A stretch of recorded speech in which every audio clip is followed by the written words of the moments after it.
Finalmente saiu o primeiro episódio da segunda temporada de What If, e eu tô vivendo em um looping. Começamos muito bem, mas os pontos negativos continuam os mesmos, viu? Já vi essa história.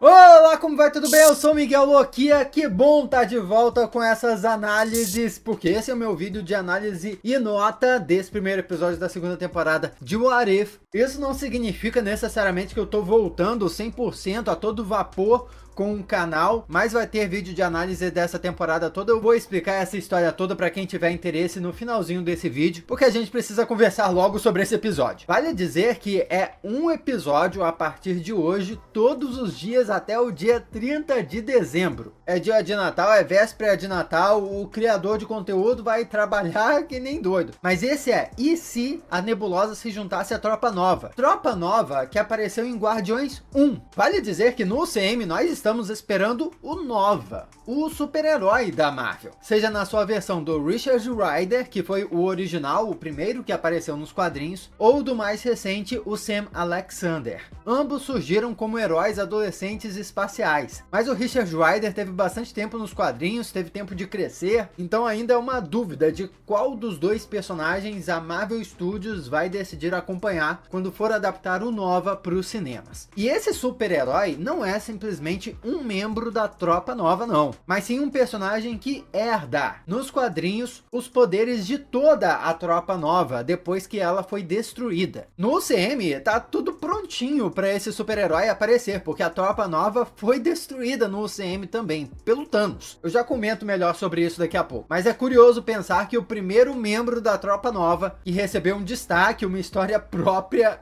é a Nebulosa, aqui nesse episódio. E ele já começa com a personagem narrando os eventos de um assassinato, o do Yondo, como em um filme noir. Aquele gênero de filmes em preto e branco, investigativo, que inspirou até o Homem-Aranha noir. Até a chuva, o contraste forte das luzes lembra muito, isso é uma referência direta. Só faltou ser em preto e branco. Porém, por ser em um ambiente futurista, essa cena me remeteu direto a Blade Runner, que usa a mesma estética e também tem a mesma inspiração. Não tem como fugir. Esse episódio é lindo por puxar de várias inspirações de ficção científica, assim, vários conceitos cyberpunk, dá um calorzinho no coração. Nebulosa diz que é ex-Ordem Negra, que é aquela elite do Thanos, ou seja, nesse universo, a Nebulosa já fez parte da elite do Thanos. Lembrando que no universo dos filmes, não dá pra dizer que é o universo principal mais, né? Nem que é a linha do tempo sagrada, afinal, pô, quem assistiu a série do Loki sabe, não tem mais esse negócio de universo principal, mas enfim. Nos filmes, a Nebulosa é uma filha adotiva do Thanos, aliás, a menos favorita, já que é a Gamora que é a mais competente aparentemente. E coitada, Nebulosa passou por vários experimentos nas mãos do pai e fez algumas missões para ele, mas nunca, em nenhum momento, foi dito que ela fazia parte da elite do Thanos. Isso pode indicar que na realidade desse episódio, a Nebulosa tenha se tornado bem mais poderosa que a Nebulosa dos filmes, apesar de também ter passado por experimentos, já que tem implantes cibernéticos ali. E tudo isso antes da abertura. Que introdução de episódio, hein? Aproveita e já se inscreve no canal se for novo por aqui, fazer parte da família Loquia, para acompanhar comigo os episódios seguintes. E deixa o like também para o YouTube saber que você tá curtindo esse vídeo, porque é muito louco os algoritmos de recomendação do YouTube. Não dá nem para saber quanto vale a inscrição hoje em dia. Então o like também é muito importante. Na explicação dada no episódio, é dito que nesse universo, Ronan, o acusador, traiu Thanos, o matando e matando também a Gamora. Mas espera, nos filmes, o Ronan também traiu Thanos. Lembra lá de Guardiões 1? Ronan foi apresentado como um radical Kree que tava pistolaço porque os Xandarianos tinham assinado um tratado de paz com o Império Kree. E daí ele queria iniciar um ataque contra Xandar. E para isso ele forjou uma aliança com o Thanos. Essa aliança seria simples. O Ronan iria oferecer para o Thanos o Orb e o Thanos iria destruir Xandar para ele. Que doideira, né? Que barganha. Maluco dá um artefato e o outro destrói um planeta. Só que a reviravolta aconteceu quando o Ronan descobriu que o Orb tinha a Joia do Poder dentro. Daí ele decidiu ficar com a Joia do Poder para si e destruir Xandar por conta própria. Mas aí sabemos o que aconteceu, a poderosa dança do Peter Quill. Vou confessar uma coisa aqui, eu não engulo esse fim de Guardiões 1 até hoje. Mas aí é uma opinião pessoal. Acho que a grande diferença dos filmes para o universo desse episódio aqui é que aqui os Guardiões não conseguiram parar o Ronan. Os Guardiões sequer se formaram, na verdade. E também não apareceu a Joia do Poder nessa história. Isso não quer dizer que o Vigia errou na sua narração aqui no início. Tudo depende de ponto de vista. Afinal, ele vê o multiverso inteiro. Da perspectiva dele, devem existir inúmeros universos onde o Ronan nunca trai o Thanos. E apesar do que acontece em Guardiões 1, Xandar acaba sim sendo destruída porque o Thanos vai lá para buscar a Joia do Poder e destrói o planeta. Mas isso nunca é mostrado em tela porque o Thanos já aparece no início de Guerra Infinita com a Joia do Poder em mãos e só menciona que destruiu Xandar para consegui-la. Essa cena, inclusive, do Thanos chegando em Xandar, destruindo o planeta para pegar a Joia do Poder, é um baita prelúdio para o surgimento do super-herói Nova, já que a destruição da tropa faz parte da origem desse super-herói. Explicam sobre o escudo de 50 anos que erguem em torno do planeta, o isolando. Um conceito que eu achei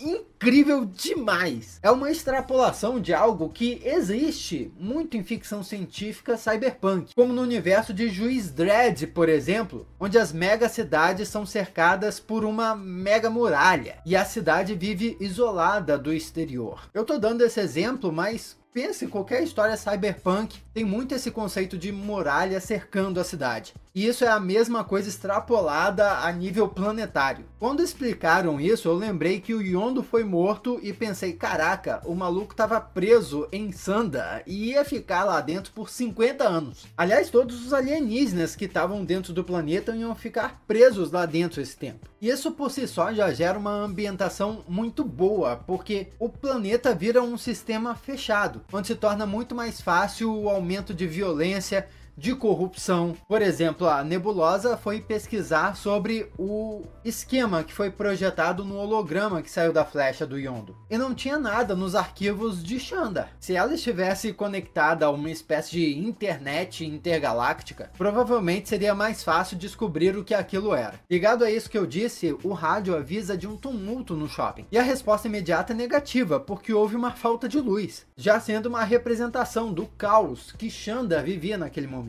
É até insano imaginar que as pessoas estavam indo à loucura porque o planeta estava isolado, né? Já que a gente vive em um planeta isolado. Mas pro contexto daquele universo, é como se eles estivessem confinados a uma cidade. O povo dali já estava acostumado com viagens interplanetárias. Não poder sair deve ser uma loucura. Até porque a gente não sabe quantos % do planeta é habitável. Tem uma coisa que a nova Prime fala que é: Xandar não vai sobreviver a outro nascer do sol. Peraí.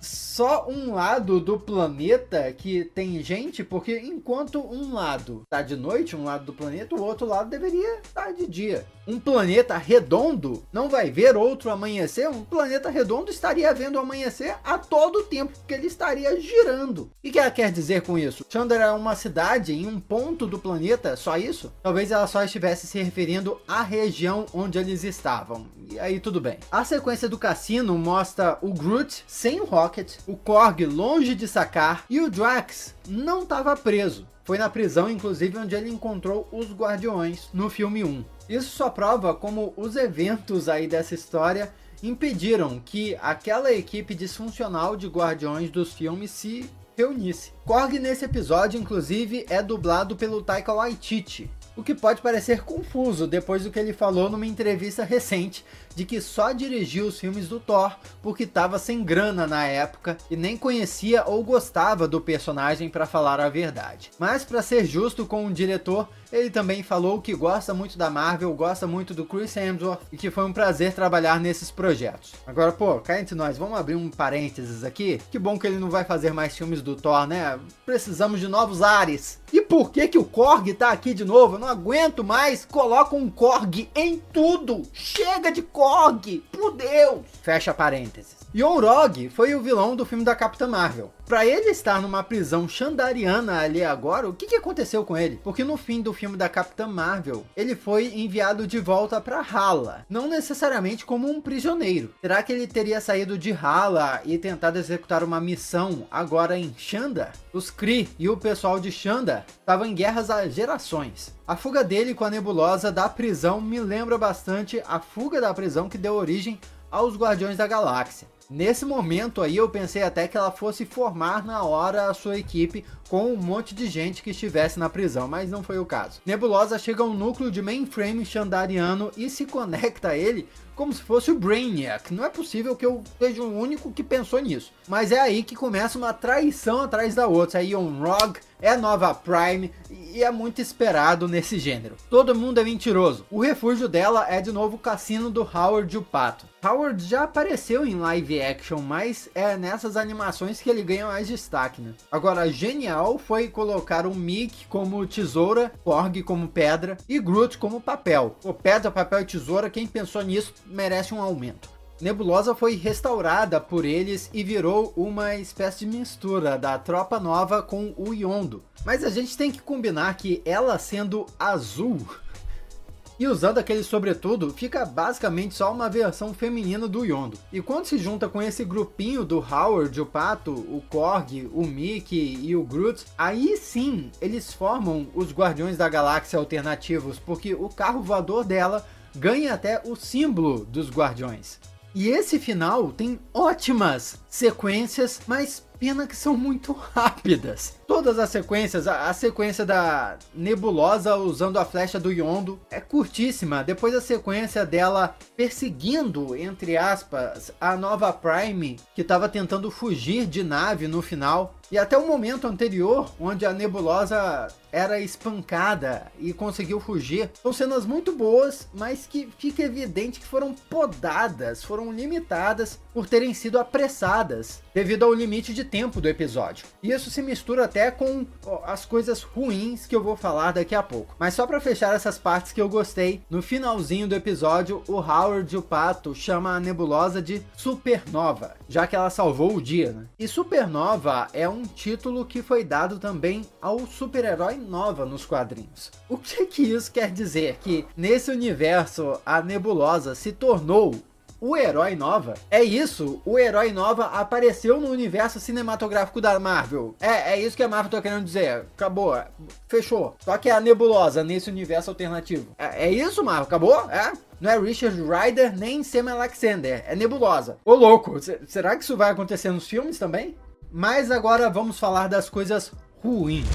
A primeira coisa que me pegou desse episódio é: quanto tempo tem a noite de Xandar? Porque tudo isso aconteceu no período de uma noite e ela fez muita coisa. Algumas delas até muito apressadas. Isso me faz pensar até que uma noite em Xandar talvez dure uma semana.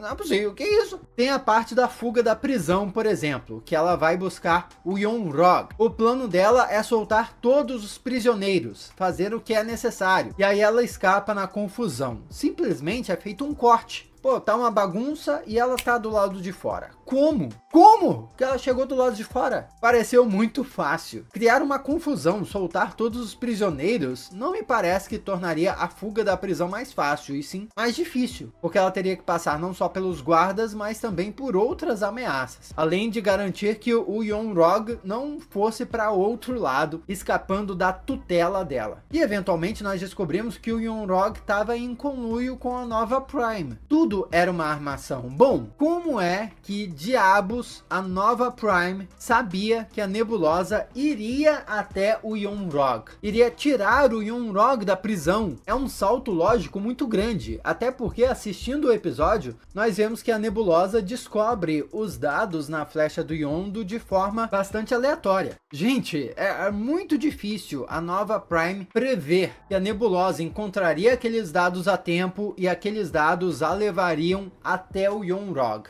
especificamente. Esse foi o maior problema, mas não o único, porque tem várias questões relacionadas à limitação de tempo do episódio. A mesma coisa que eu comentei sobre os episódios da temporada 1, que eram histórias muito interessantes, muito divertidas, porém que não conseguiam se desenvolver melhor porque só tinham 20, 30 minutos de duração. Nesse episódio, por exemplo, os personagens consertam a nebulosa de forma bem improvisada, tanto que ela fica até em cima da mesa de apostas que apareceu anteriormente no episódio, mas ela logo aparece 100%, sem muitas explicações assim, ó. Lembrando, em uma noite, é instantâneo. E nem explicam como é que eles têm esse tipo de tecnologia. Outra, como é que a nebulosa conseguiu a crista do Yondo para controlar a flecha dele. Claro que a crista pode ter sido um dos armamentos especiais que Howard o Pato tinha lá. Porém, a flecha do Yondo sempre foi apresentada como uma arma especial, não algo comum que qualquer um podia ter. Inclusive, algo que demandava certo treino para ser controlado. A nebulosa tinha a crista ali em mãos, colocou e já sabia assoviar e manipular o negócio todo. Mais uma vez, o episódio curto prejudica por precisar acelerar a história, pula uma explicação que cresceria muito mais essa trama. Imagina só que incrível se conseguissem encaixar nessa história a nebulosa aprendendo a usar a flecha ou mesmo recuperando a crista do Yondo. Mas assim, esse detalhe em específico eu não acho que prejudica o episódio como um todo, porque é o tipo de coisa que só fã pega. Aliás, a maioria das coisas que eu comentei aqui eu não acho que prejudicam gravemente o episódio como um todo. Mas você sabe que eu sou detalhista. Já comenta o que você acha. Vamos para as notas. Personagens, nota 8. Adorei todo mundo que apareceu aí. Já ambientação, 10. Eu achei incrível como demonstraram a cidade, o planeta isolado, os diferentes locais, o cassino, os prédios, etc. Tudo bem condizente com esse estilo de animação. A ação do episódio, nota 7. Foi muito boa. Poderia ser melhor se fosse mais longa, né? Melhor desenvolvida. Suspense, nota 6. Drama, 7. A história como um todo eu achei uma nota 6, com um final nota 6 também. Uma nota por diversão, considerando o conjunto da obra, eu diria uma nota 8, porque eu curti demais pegar as referências, foi muito bonito de ver o que construíram para esse planeta. Nós nunca vimos Shanda desse jeito no universo Marvel, mas uma nota crítica, considerando todos os pontos que eu já comentei e coisas que acho que precisam melhorar, eu acho que seria uma nota 6, para falar a verdade. Agora um papo rápido para quem acompanha o canal. Eu costumo fazer vídeo desmontando cada um dos episódios de séries da Marvel, assim como os vídeos de análise, né? E os vídeos desmontando são bem mais profundos. Eu pego mais referências, eu teorizo mais do que pode vir. Porém, em What If, eu não vou fazer isso. Por ser fim de ano, por ser um episódio por dia, eu não vou conseguir dar conta. Vídeos desmontados dão muito trabalho. Entretanto, eu vou deixar os vídeos de análise o mais completos possível, porque aí já ficam umas análises quase desmontando aí para tentar compensar por isso, beleza? E outra coisa, eu também comentei que eu não tô voltando 100%, eu tô fazendo essas análises, mas não tô voltando com total de força. Isso porque comentei em vídeos anteriores, antes de entrar nesse hiato, que eu tava fazendo a mudança. Nesse processo de mudança, eu também mergulhei ainda mais em outros projetos que eu tava desenvolvendo, mas não conseguia me concentrar totalmente enquanto eu estava fazendo os vídeos. Projetos relacionados ao Lokiaverso, por exemplo. Quem acompanha há bastante tempo lembra. São coisas que estão demorando a sair, principalmente porque eu não estava conseguindo me dedicar tanto e nesse momento eu estou me dedicando. Mas por algum bug da minha cabeça eu não consigo me dedicar muito a mais de uma coisa ao mesmo tempo. Eu só consigo me focar completamente a uma coisa de cada vez. E aí é por isso que eu tô mais devagar aqui nesse canal. Eu espero que vocês compreendam. Eu tô maluco pra voltar com todo o gás aqui, mas estou vivendo nesse impasse. Estarei aqui sim, fazendo análises dos próximos episódios. Muito obrigado pela sua companhia até aqui. Eu sou Miguel Loquia e a gente se vê amanhã.